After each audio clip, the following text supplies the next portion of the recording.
that, I think we'll begin. My talk this morning is going to be an introductory talk just to get you in that right frame of mind.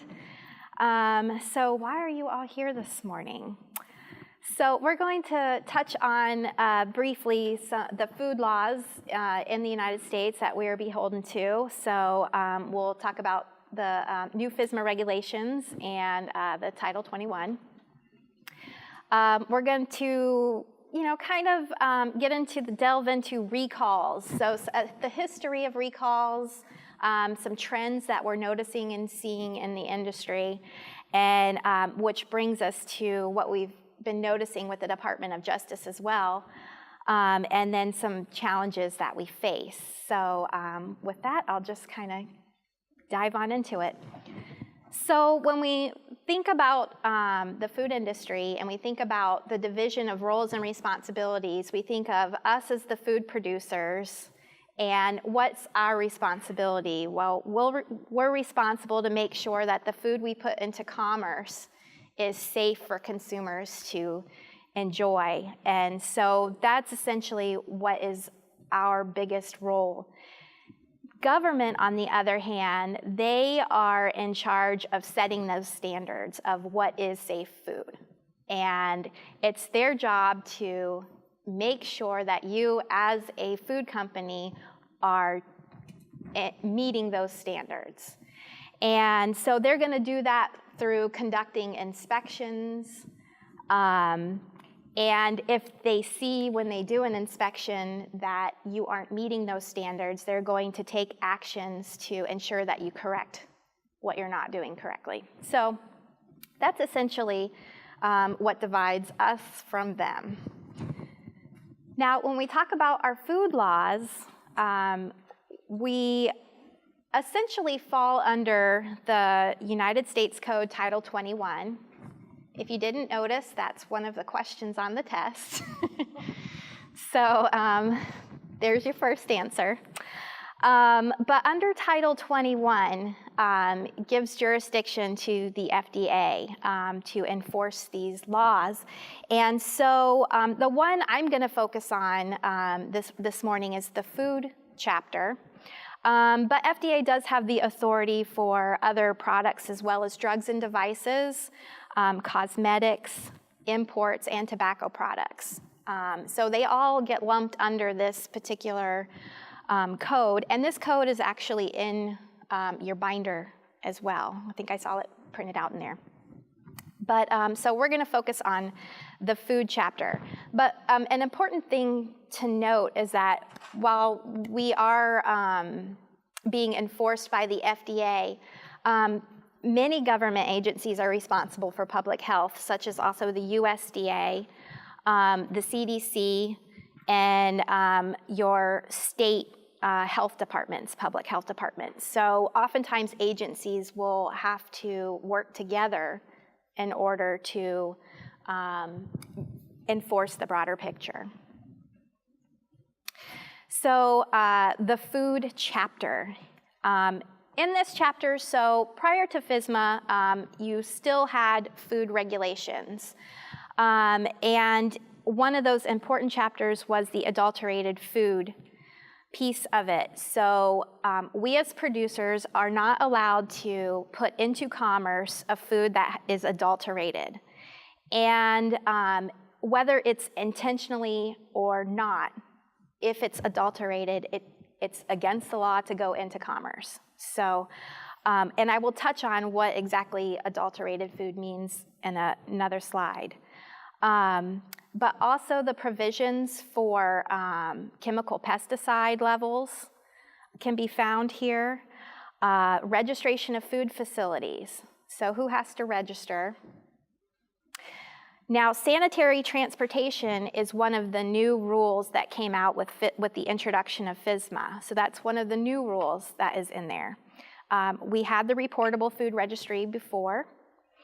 The hazard analysis and risk-based preventative controls, that's where you find the PC, what we call the PC rule. Often you hear it referred to as that, and that's what our facilities may fall under that rule if you don't meet the farm definition. I'm not going to go into any details on that. But you could find yourself having to fall into that category. Before, we were under the good manufacturing practices, and that's where you found those provisions before the hazard analysis rule was created. Then you have standards for produce safety. That's the farm rule. That's the farm side of things, which is the first time farms have ever had a food safety law put into place. And then the protection against intentional adulteration. So this is also part of FSMA as well. And then now mandatory recall authority was given to FDA as well with the new FSMA rules. So all of that falls under the food chapter. So to define adulterated food, this is the definition. When there is a reasonable probability that the use of or exposure to an article of food will cause serious adverse health consequences or death to humans or animals.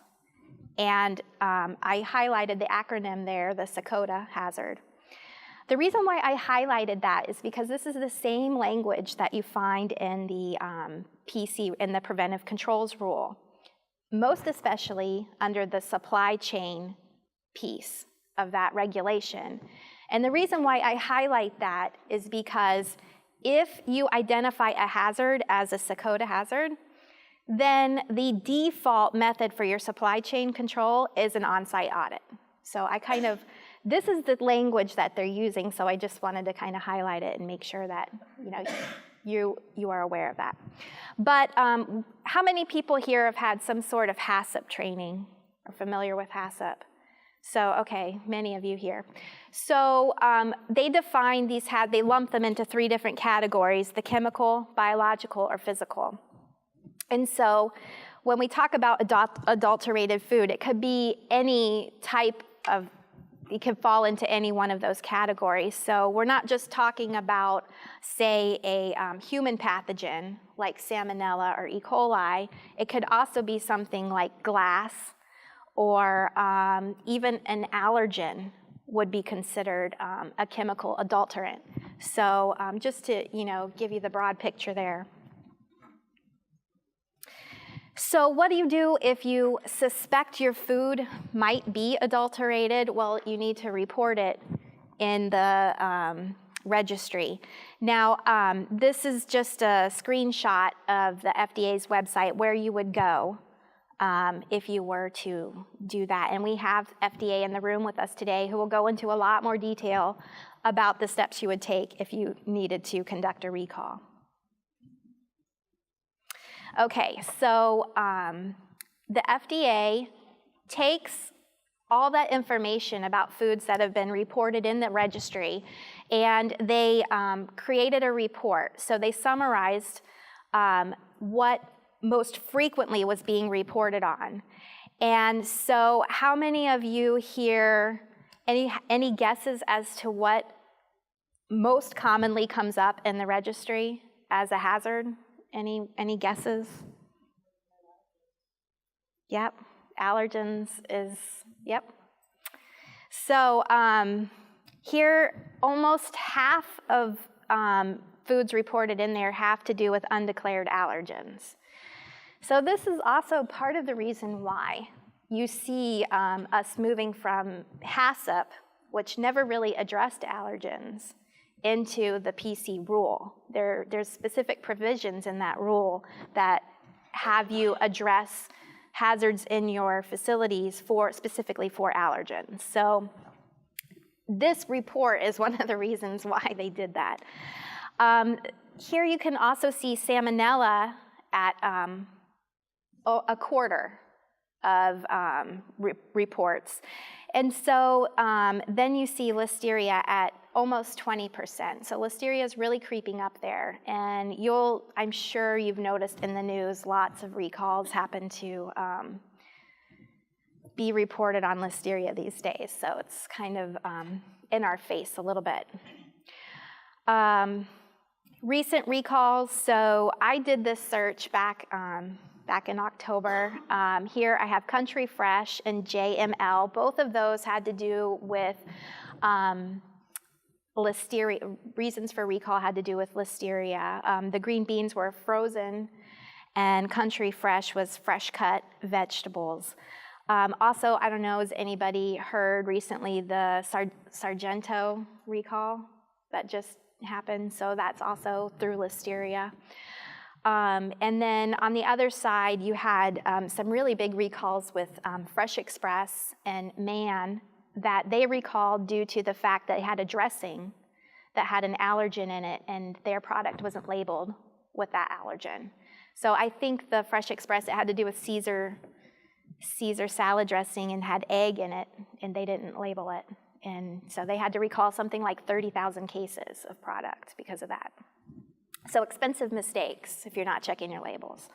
But these recalls not necessarily associated with anybody getting sick, okay? So they're being preemptive in this case. These are just some key findings from their report. And the important thing to note about this is that, oftentimes just because you're recalling a product that you made, it may have been an ingredient for another product, so more companies then have to do recalls. This is like the Syngenta example where, okay, Syngenta called the product, but then several companies that used the Syngenta cheese had to recall their product as well. So, for example, Taylor Farms had salad kits with that cheese, and they had to do a recall as well. So this report is in your binder as well. Now, if we move over to the other side of this, which is the CDC, so this is now outbreaks associated with adulterated food. So they estimate roughly 3,000 deaths each year due to foodborne illness and 128,000 hospitalizations. So when we look at CDC's reports, I don't know how many people here guessed what was the correct answer for the number one food category. Did you guessed fruits? Okay, so I actually find this surprising that it would be fruits. I don't know, I would have thought maybe leafy greens or sprouts.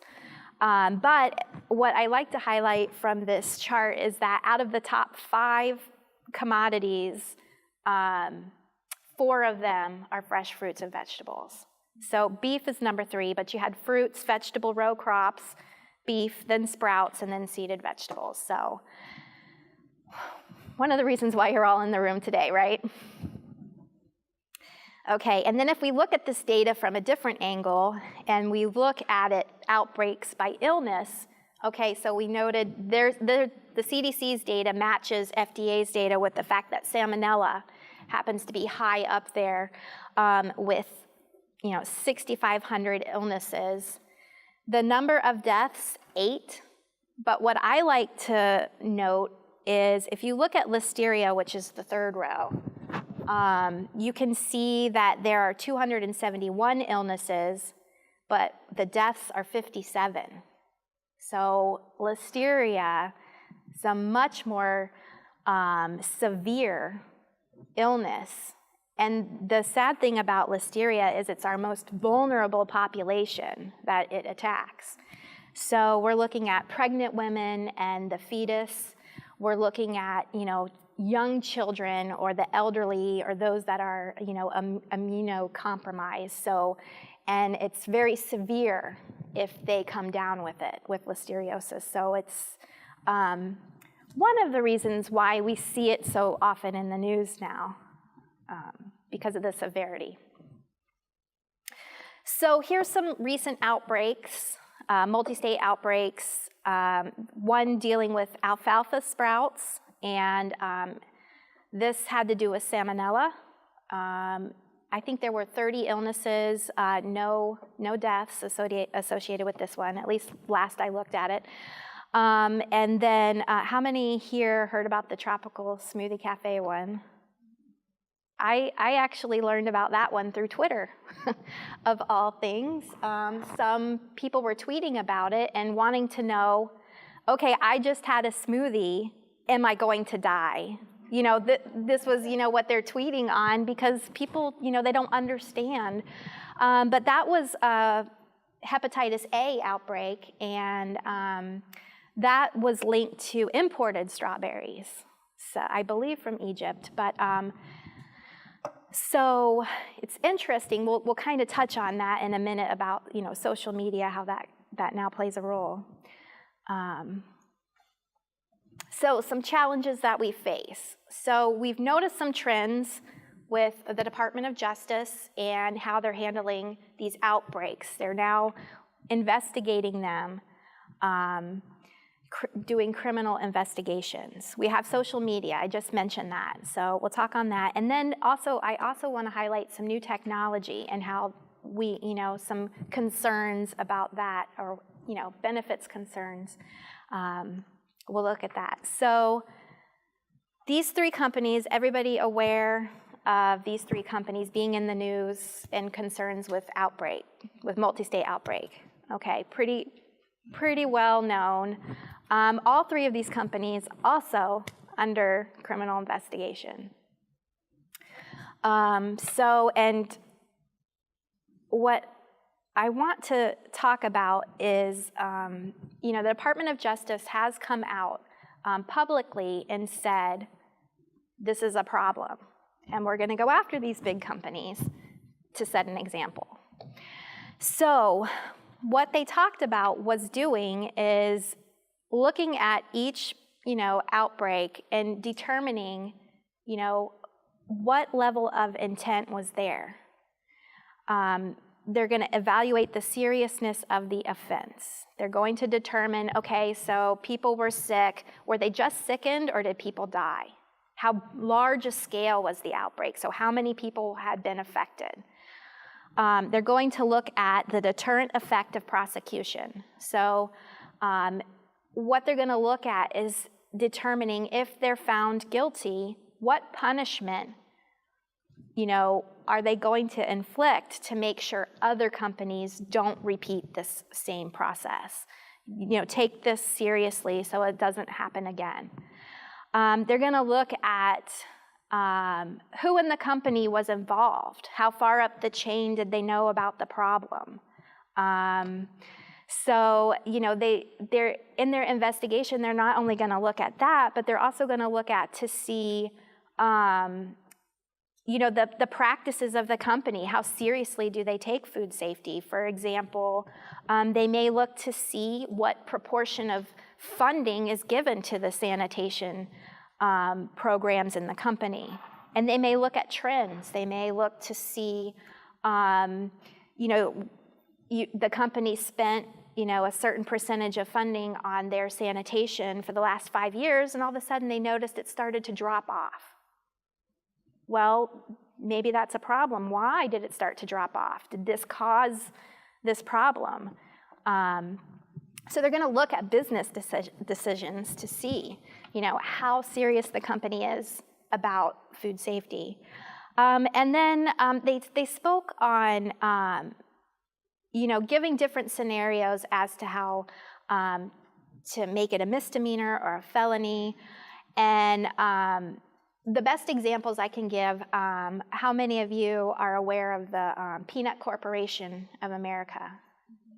Okay, so they were tried and found guilty. And in the peanut instance, the owner of the company knew he had adulterated product. He had tested for salmonella in the peanuts, came back positive, and he allowed that product to go out into commerce anyway. Okay, so that was intentional. Much more serious problem. Now, if you take the cantaloupe guys, the Jensen brothers, now they were neglectful in the fact that they didn't have sanitation in their wash water. They didn't have good sanitation controls, but they didn't intentionally set out to make somebody sick. So there's the difference there. Okay, social media. So we have Lisa later on who's going to devote a talk on crisis communication, but so things are changing. People just aren't necessarily getting their information from the TV or the radio these days, right? Look, we have a president who tweets, right? So we're definitely in a new age. And the other thing about this is information can come at you so quickly. So if you're in crisis mode, you have a problem on your hands, how are you going to get your message out there? And the other piece of this is everybody thinks they're an expert. Everybody thinks they know about everything. And sometimes they don't stop to check, is my information good information before I continue to pass it on? So these are some challenges that we face these days, and I'm not sure if I have good answers about that, but it's definitely something that's changing the landscape. And then technology. So more and more you see topics coming up about whole genome sequencing. How many here is familiar with whole genome sequencing, at least heard of it? Okay, several of you. So essentially what whole genome sequencing is doing is it's allowing us to fingerprint these particular pathogens.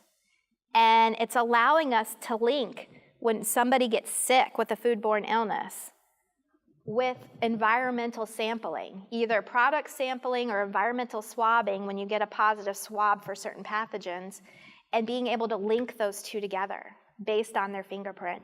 So whole genome sequencing is actually able to sequence more of the pathogen, and it's like a clearer fingerprint than technology that we had before.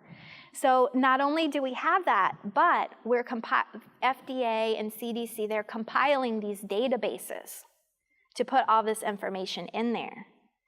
My understanding is with the bluebell outbreak, that's one of the reasons why they even found out that there was a problem was because of these fingerprints, and they linked up matches with people who had died with some environmental sampling that they had done.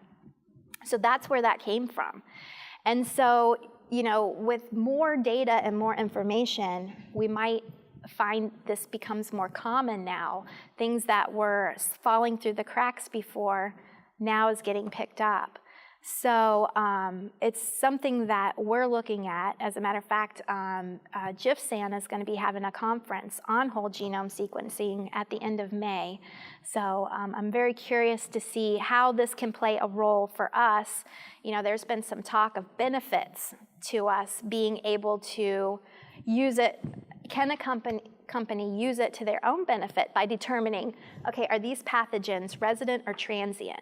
Is this pathogen local to my region, and I need to be aware that this could be a problem in my area, versus, okay, this is just, passing through. Where did this come from? It came from outside and now is in. So just some interesting pieces to follow there. And so with that, I hope that you are ready for us to learn quite a bit this morning. Are there any questions? Okay. All right.